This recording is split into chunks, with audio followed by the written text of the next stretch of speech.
So I've been trying to get away from doing introductions to my poems because I feel like usually it's unnecessary and a waste of the audience's time.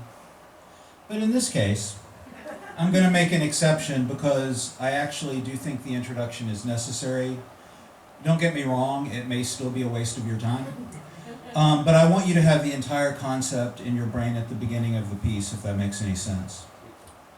Okay, so that was the introduction to the introduction. Here's the introduction.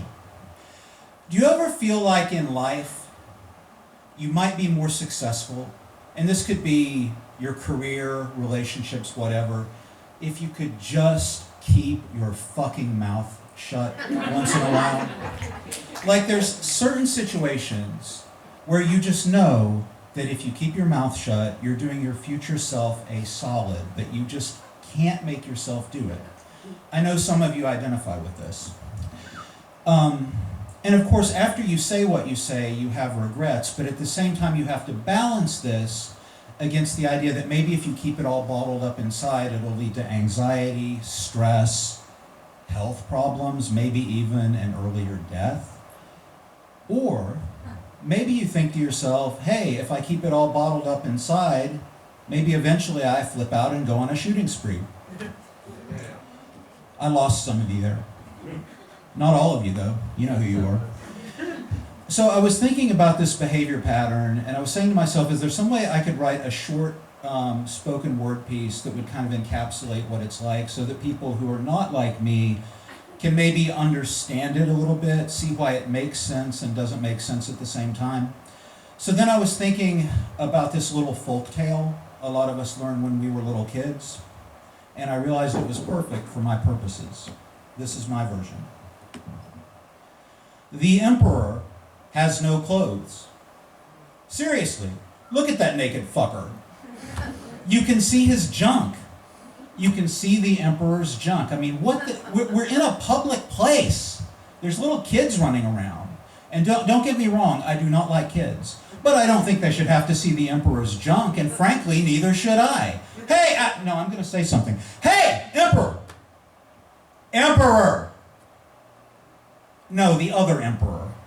Could you do us all a favor and put some clothes on? No, you're not. I know, because I'm seeing a bunch of shit I don't normally see and never want to. I mean, look around you. There's nobody within 50 feet of you. There's nobody looking at you except for me for the purposes of having this stupid conversation, and believe me, it is no picnic. I mean, what could have motivated you to go out in public like this? Uh-huh. Well, let me run this by you, Professor. Did it occur to you that maybe those tailors were actually scamming you and you're the most gullible motherfucker who ever existed? No. Never occurred to you, did it? Can I just say it's a real treat to watch your mind at work? Well, I don't know what to tell you, man. Maybe everybody at court is just as gullible as you are. Speaking of which, how in the hell did somebody as stupid as you become an emperor? Oh, yeah. Actually, now that you mention it, I guess that is how that works. Doesn't really seem like the best system, does it? Well, anyway, this has been a really interesting conversation. If you'll excuse me, I have to go home now and wash my eyeballs for a few hours.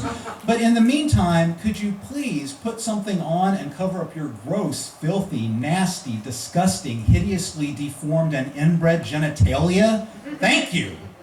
Oh, and one more thing. Are you hiring?